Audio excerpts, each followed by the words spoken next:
I mean, I think says it already. He says the few words Michal utters are important for finding an understanding of her character. Few words. Okay, it says basically she is perhaps one of the most romantic of all the biblical heroines, so forth and so forth, because of and he says a tragic fate. So he does show some type of affection, some type of understanding of her. But on the other hand, he says our glimpses of her are fragmentary, as though as we were peeping at her through cracks in the shutters, and rents and tears in the fabric of it. We don't really know that much about this woman. We know a few stories about her. I happen to feel that, implying her, that when he says cold, noble woman, I don't think the word cold is appropriate, because it says that she loved David. She's willing to let David out the window to save him from her husband. She's obviously a tragic heroine. I mean, she's living with a man who basically can't and does not.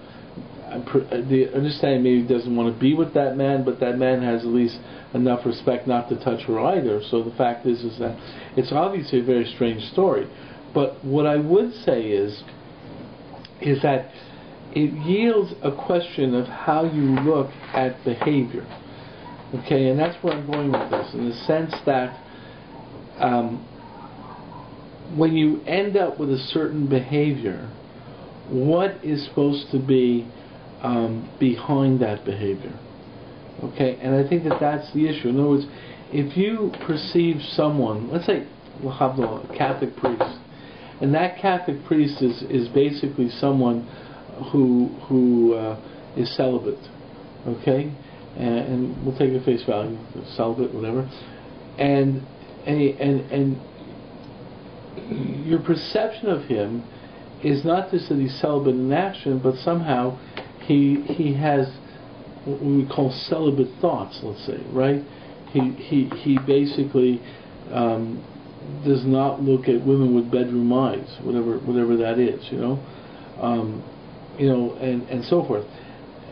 The point is, we have certain assumptions of what goes with those worlds, and the fact is that are those the assumptions that we should expect?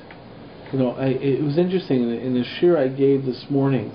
I mentioned the famous Gemara in Brachos, where I forget the names of the Gemara, but he hid underneath the bed of his Rabbi. Right? It's a famous Gemara. He's underneath the bed of his Rabbi. So then his Rabbi and his Rabbi's wife were having relations, and he jumps up because they seem to. The simple understanding is they're just going at it wildly. Wasn't it Rabbi Kiva? No, it wasn't Rabbi Kiva. There was no more. But the fact is that it seems that they're going at it wildly, and he's like shocked and like what are you doing here? Like, what's going on over here? And his Rabbi says, "What are you doing here?" Right?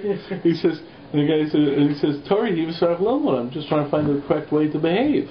Right? And he says, even though one thing is not peeping into somebody. No, he says, you have a point, but we don't do that. But the thing that happens is that the assumption was that this man, being a righteous rabbi or something like that, would not be wild in bed. And the fact is because we have certain assumptions of sneers.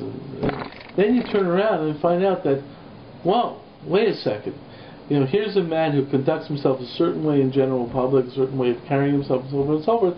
And in the privacy of his own room with his wife, he becomes like, something else. And you say, gee, I don't expect that to come from that individual. And there's a statement here that seems to say,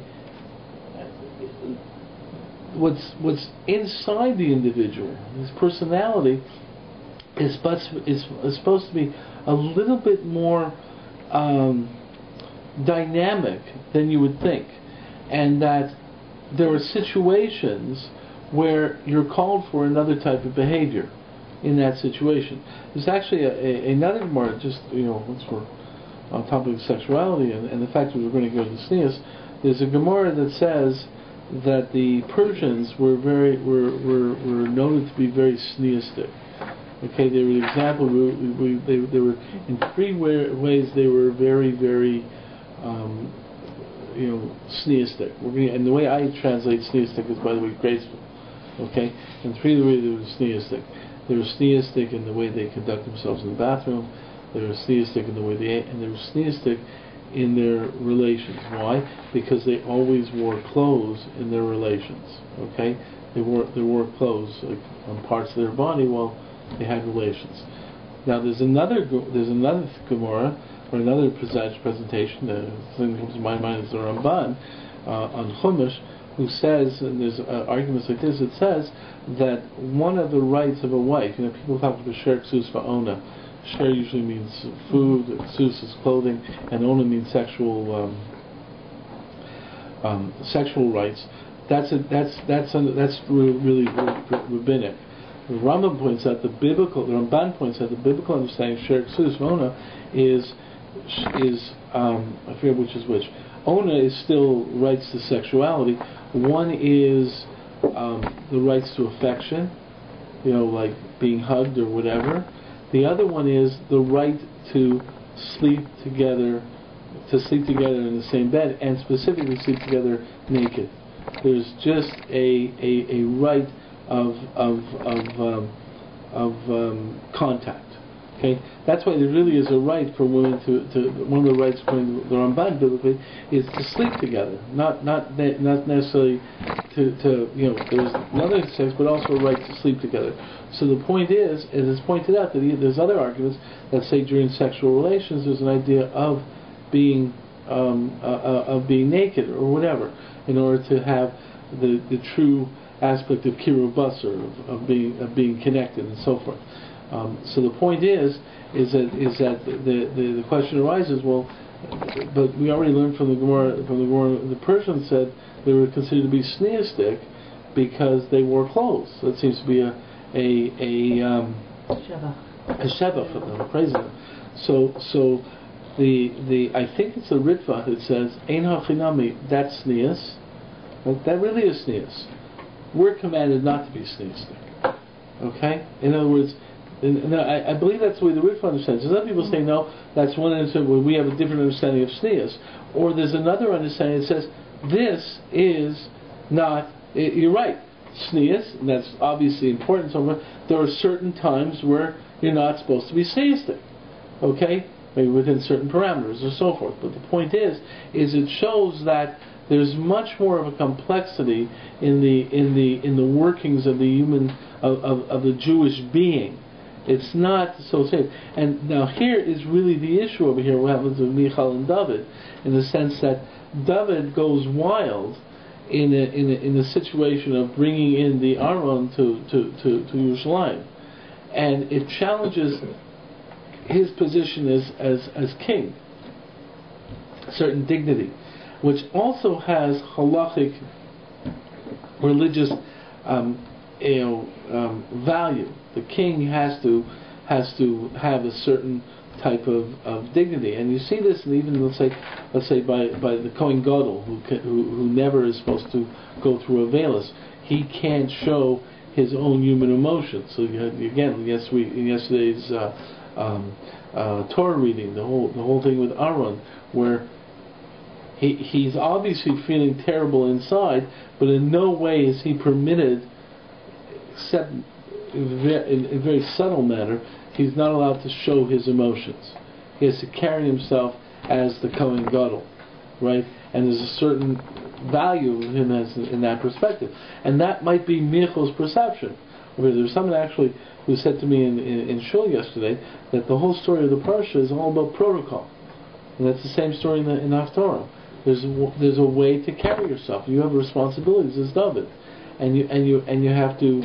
That was Michal's argument. So is David right or wrong? So it seems clearly David was right? But Michal's argument is understandable. You're the king, right? You can't go wild, and even as you're bringing in the Aron, her argument is you can't act like a maidservant.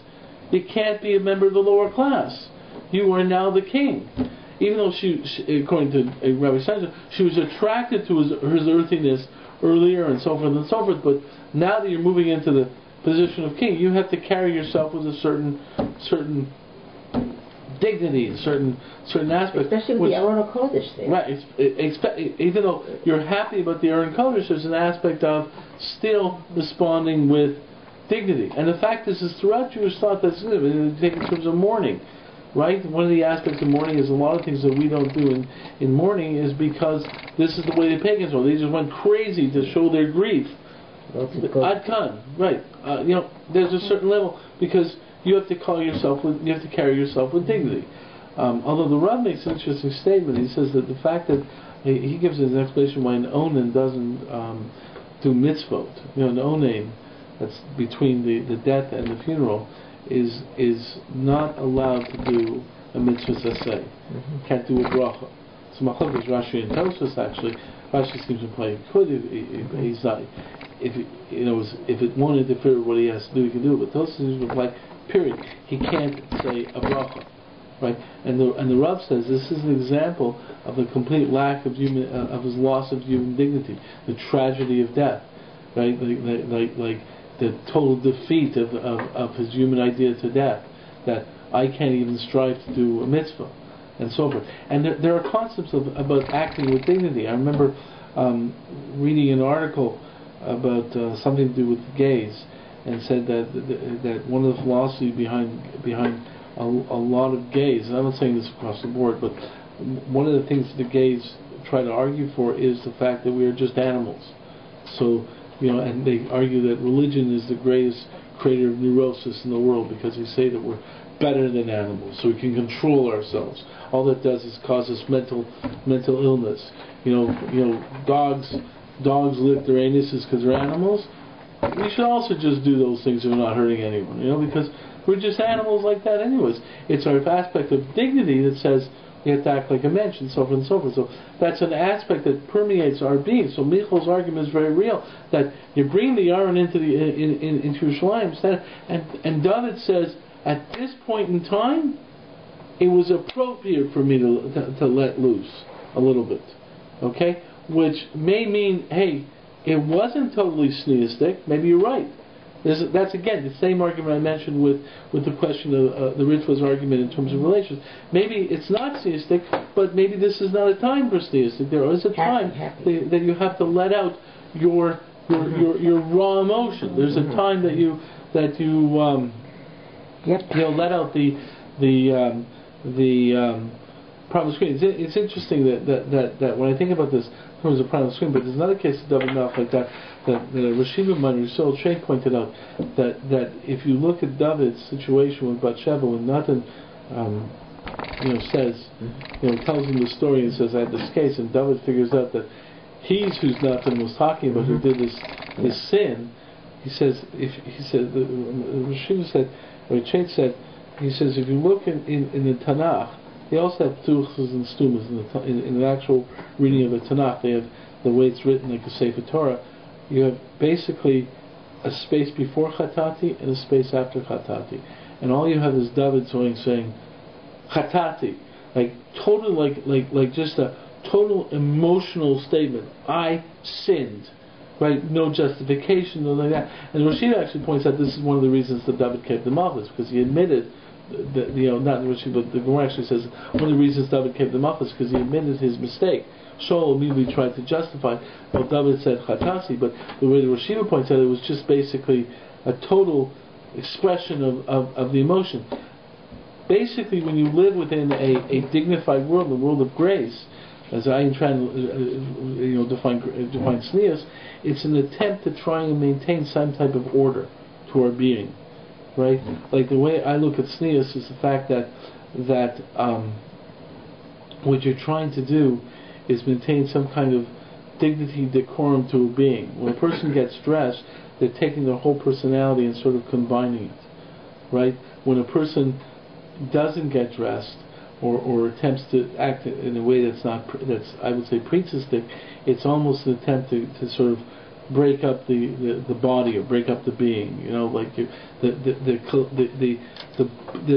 the whole person doesn't come together. It's one of the differences in attraction. There's a difference between being attracted to a whole person, or just being attracted to a certain part of a person, right? There's a certain holistic perception. Sneas creates a sense of holistic aspect. That's one of our ways of sneas. In terms, we talk about a snei lechadim elokecha. There's a way of walking with God to reflect your total being and your total connection. It's a way of showing how you put together. What right. about places where you have uniforms? You can't even show who you are.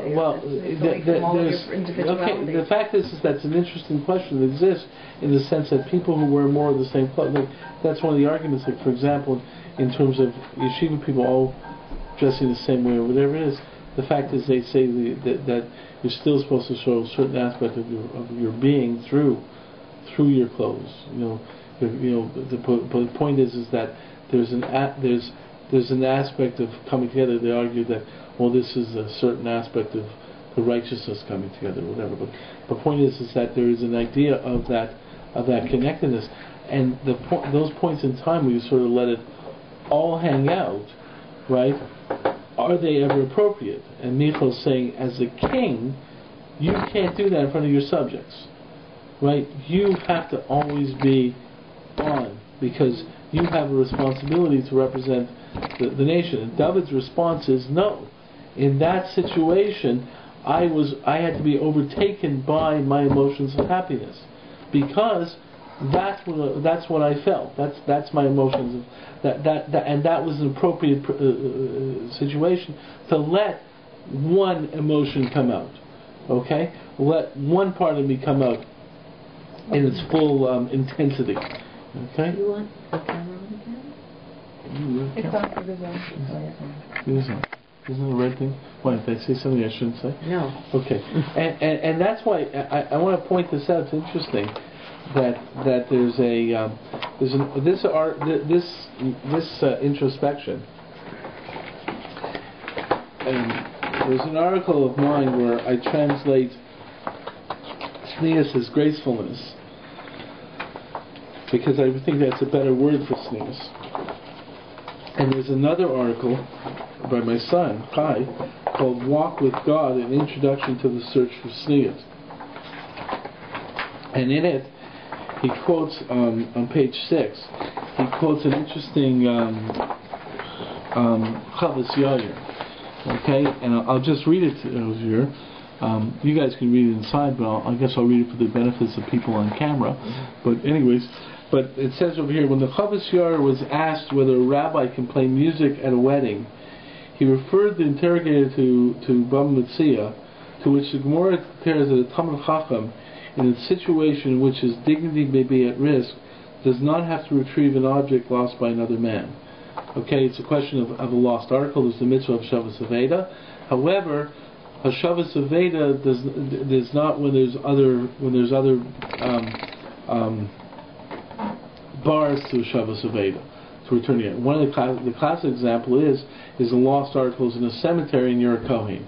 You cannot go into the cemetery to retrieve the lost article because you're not supposed to become a Thu May. So that's one of the issues there. It's okay. It's a little bit more complicated, but that's so forth. So the point is that in that Gemara there's a machlokas. There's a statement that a Talmid Chacham cannot go into an ashba, into a garbage heap to retrieve a large article that's below his dignity. So there's a machlokas Rambam and the Rosh. Is that an Isser or is that a Heter? In other words, when is the Talmid Chacham says, I don't want to be a good guy, I'm going to go get that lost article. Can he do it or not? So the Rambam says he doesn't have to, because he has a certain aspect of the Torah, but if he wants to, he can be much on this covered and go into the garbage thing. However, the Rosh says no.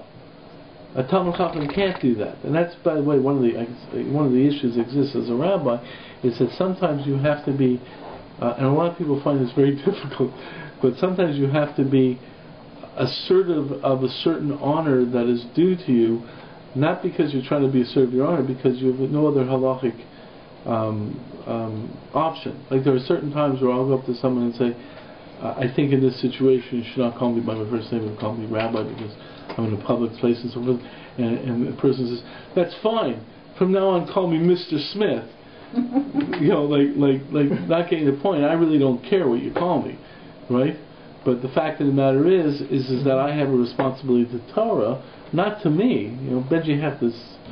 You can think whatever you want. It's like Truman's famous line, right? He didn't care what Douglas MacArthur felt about Harry Truman. His language is a little bit more colorful, but he can't talk that way to the famous story, right? MacArthur was continuing on to China from Korea. It was when he was going into China, and Truman said, "You can't go."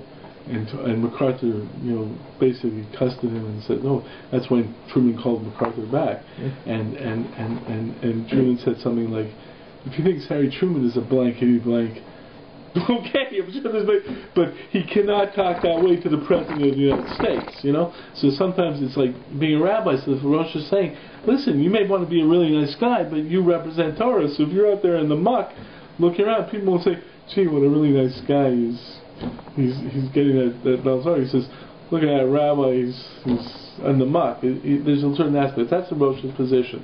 So anyways, Rosh shows that a rabbi cannot do it. So the Chavetz Yair's question was, can a person dance? Can a person be a musician at a wedding?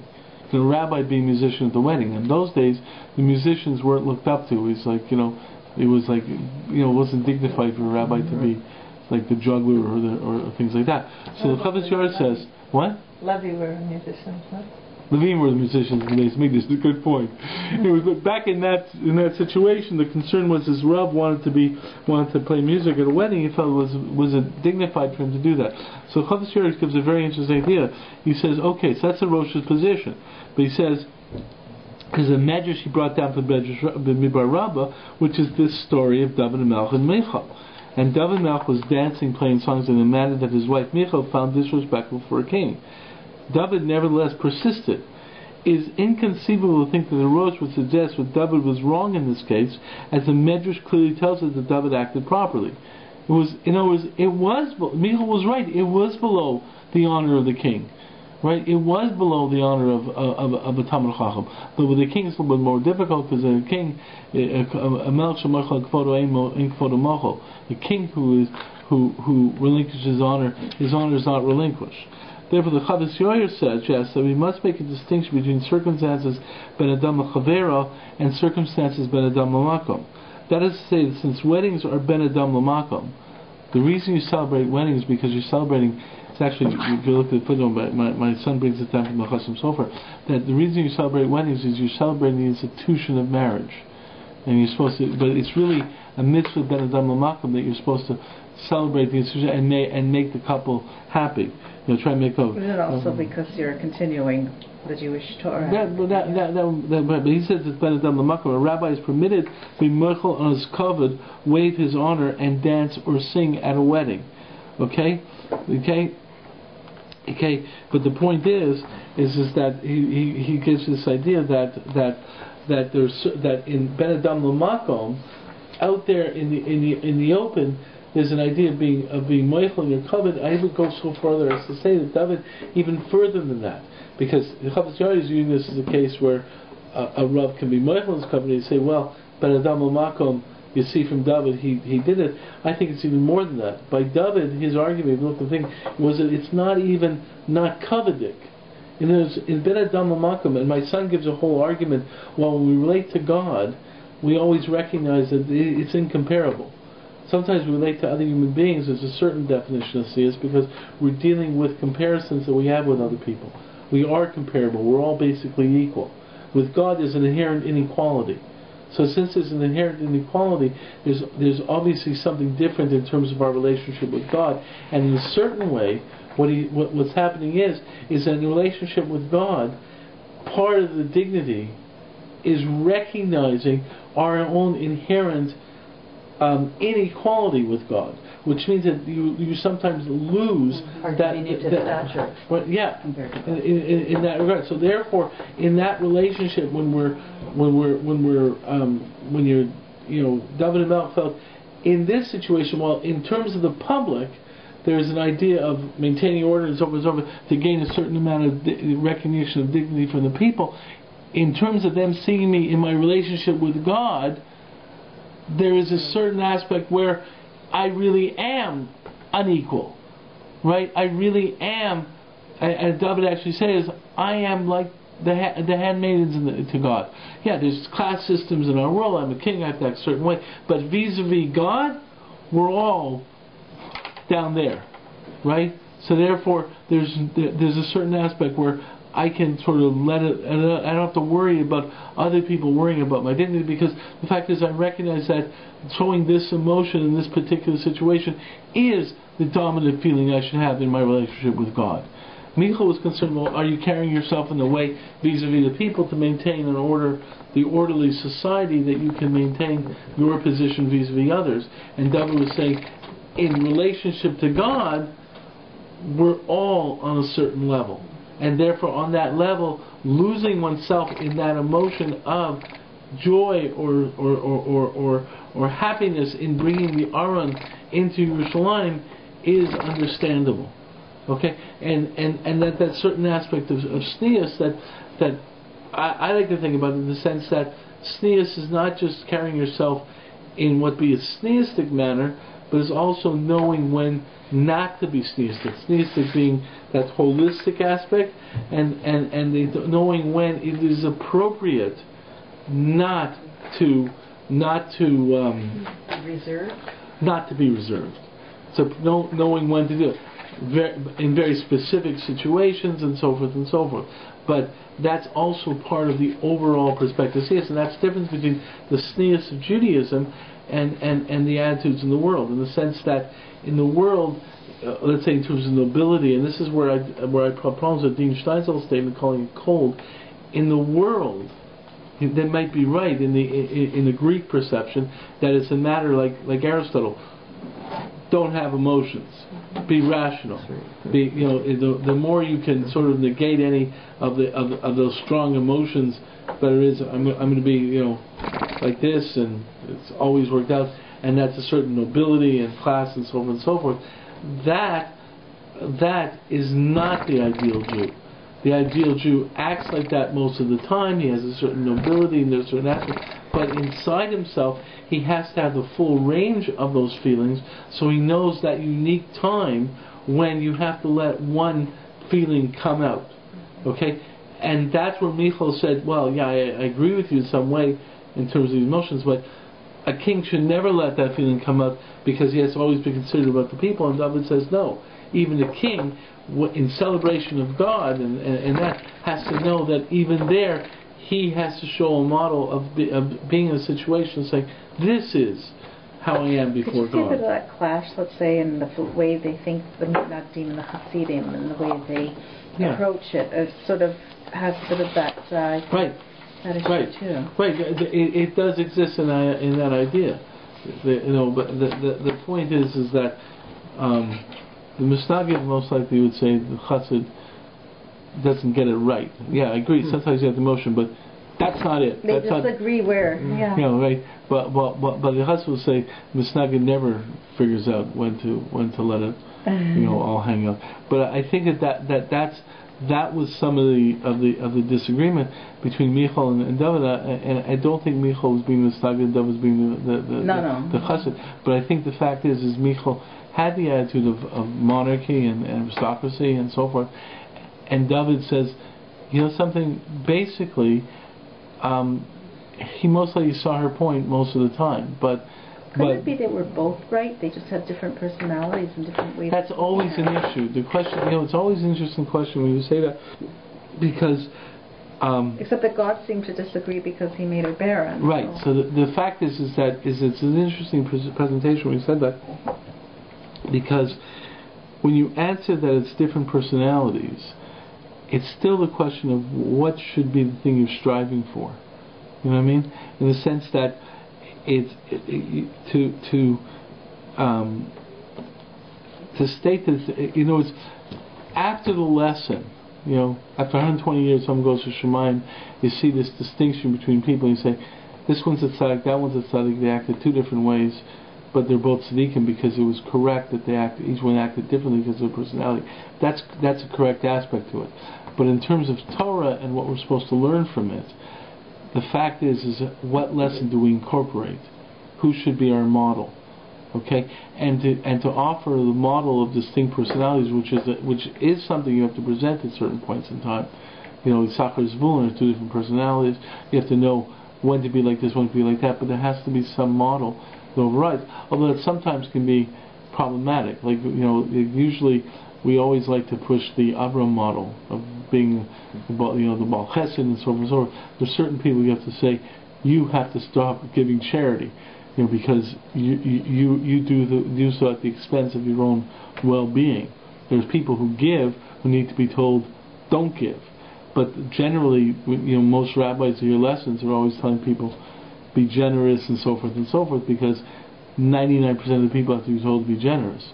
But the one person, and it always comes up, is that one person who you have to tell them, stop, or you can't do this for another person. What are you talking about? It's chesed. You look like you're going against the stream. So that's you really should tie things more to personality. But generally, when you give lessons in a generic way, you give it in a broad fashion. But anyways, I think that it bothers me because, like, when you think of just that one story and how she was punished or whatever, it's one thing, but her whole life was a punishment. Like it's so. Michal's story is extremely tragic. I mean, you think about this. Years. It's been years with that other man. I don't think it was that long. It said in the thing that she was there for years. Yeah, but I don't think it was that long because the time that would have been her life. Yeah, but the time, it wasn't that long because Saul was only king for 2 years, and Ishbosheth was only king for But most of the women, they suffered in the Torah. Look at that. Sarah didn't have a child till she was 90. No, but she had her husband. You can't compare it to being taken away. What about Rachel, who gave birth and she died also with Binyamin? I mean, so many tragedies. Yeah. Yeah, it's really. Life's the really? Yeah, it's the story of Yaakov. I mean, not to say it's only women, but you look at the story of Yaakov. Yeah, so many years to work. In 7 years, there's 21 14 years. 20 years till he got her, right? No, he worked 7 years. He had to work 7, then another 7. I mean, yeah, but he was already, older man, and the fact of the matter is, and how long were they actually married for? They were married for who knows? Maybe, how many years were they married for? Like, how old was Yosef when Binyamin was born? Well, how many years was Yaakov married to Rachel? Joseph was 6, I believe. 6. It's not a very long time. No, more than 6. I'm talking 8. I think it was something like that. It's a short time. They were only married for 14 years, something like that, 13, 14 years. I mean, the stories of the Chumash are really very powerful stories. There's no doubt that this world is not a world of joy. It's preparing us for what we're. I guess so. For what's coming. But I mean, you look at a lot of. I mean, you can go with a lot of stories. Sipporah. I mean, what Miriam says to her. I mean, the question is Miriam's attack, but Miriam was right. I mean, Sipporah. I mean, what happens is Miriam says, "Oh, other Nevi'im, isn't that nice?" And Sipporah says, "What? So they could be without a husband also?" Yeah. I mean that's how Miriam found out that Moshe wasn't living with Sipporah anymore, right? Because Sipporah complained, and well, Sipporah just sort of voiced it. It was miserable for her. Yeah, I mean, the fact is that, and it's it's. Their family life must have been terrible because, I mean, you never hear about Gershom and Eliezer. They had an absent father. No, you don't know. You really don't know. But look at the children of these great people. Look at the sons of Eli Cohen. They were completely off. Well, no. I mean, you don't hear about Moshe's sons. You're right. You don't. I think it's a good lesson that people shouldn't judge people by their parents or judge parents by their kids. These people, these leaders, they had so much to do for Bnei Israel, for the people, that they had no time for their own children. That's a reality. That's throughout history. That's throughout modern history. But everybody who's involved in the community really doesn't have time for his family. Well, it's an issue. Not always. It's many times like that. Avinu was, I think, different. He was a good dad. Well, he even didn't took him to have the can I just, the fact is that the realities of life are really, that's why his son was a tzaddik, and his son was a tzaddik. But Chizkiyahu, his son was Menashe. Being weaned. The point is that Chizkiyahu, had Menashe, and he didn't want to have a son because he heard he was going to be a Rosh. I mean, the fact is that the travails of life are such that you really don't know what happens to people and how things work and so forth. The only thing we can learn from it is, in very specific cases, try and take away a lesson. Like even with Eli's kids, the Eli Cohen, the Gemara talks about them. They were tzaddikim. They weren't on the level that they were supposed to be on, but they weren't totally. It's a hard act to follow. Right. With the korbanot. The fact is that the Gemara says the simple understanding is not like that. I mean, the pshat understanding is like that, but he said they weren't so bad. Yeah. Can I ask about Esav? We classically tell children Esav was a Rasha, but I wonder. It's interesting because Shimshon Rabbi Hirsch portrays him more as a kid with ADHD. He was not. He was a man of the fields. He had to run around. He wasn't Ishtanya Sheba Holo. He couldn't sit. He didn't have a sitzfleisch to sit and learn. He was kinetic. I've heard something. People like Esav, it's very hard to define. He went to worship idols too. Yeah, later on. But then he wanted to marry. Who knows? He wanted to marry somebody that would please his father. He came back. Yehudit, what's her name? Yehudit. Even that's probably. In fact, he is the model for Kibbud Aim, especially Kibbud Av. He was very cunning. That's right. That's right. And so was Yishmael. The fact is that in certain ways, we teach lessons by using much more black and white than by gray, But the fact is that to really know Esav, it's a lot easier to deal with him if we couch him in black and white, but he still was Yitzchak's son. I mean, it's very hard to understand him and understand what Risha says. I mean, the fact is, you tell, like even, I talked about this in terms of Saul and so forth, but when you think about who these people were and how they're defined, Korach was number 2 to Moshe, and he's Korach. I mean, you understand, Yeravam ben Nevat was like a godel, and he does this thing with Israel. I mean, the fact is that it's very hard to understand. We use much more black and white definitions so we can deal with it, but it's all very subtle. And look what's happening today in Israel too.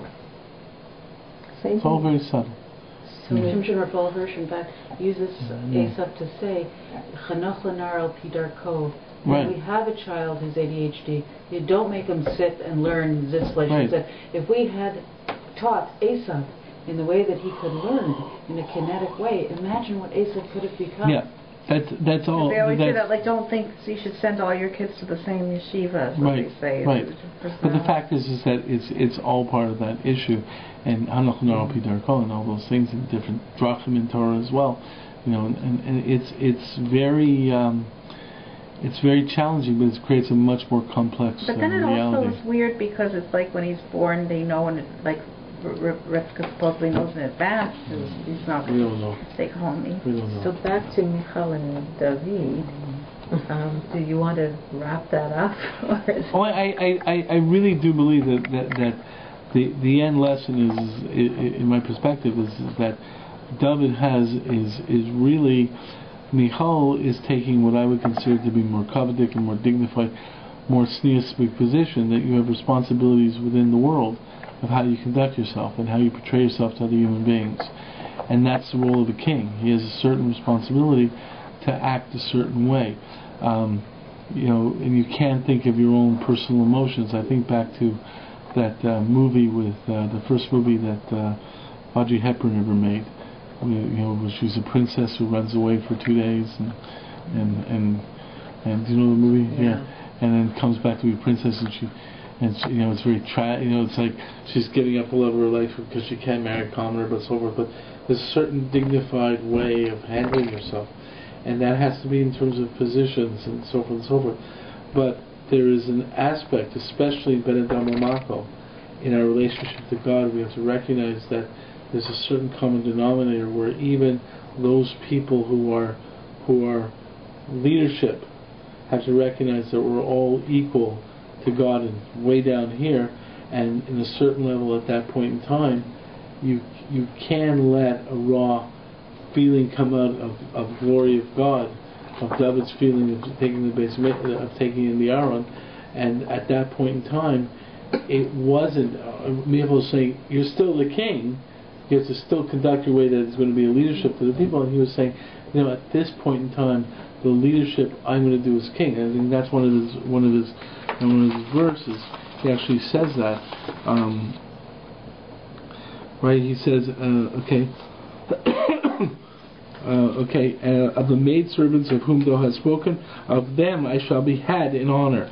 In other words, at this point in time, when they see me being basically as sort of open as everyone else, I can be, I can sort of let go of my emotions, and because that's my relationship with God, is that we're all unequal in our relationship with God. We're all way down here in our relationship with God. He still has responsibilities of carrying himself with covenant milk and stuff like that, but that's a perception, and that was the point where he said, Michal, now this isn't the situation.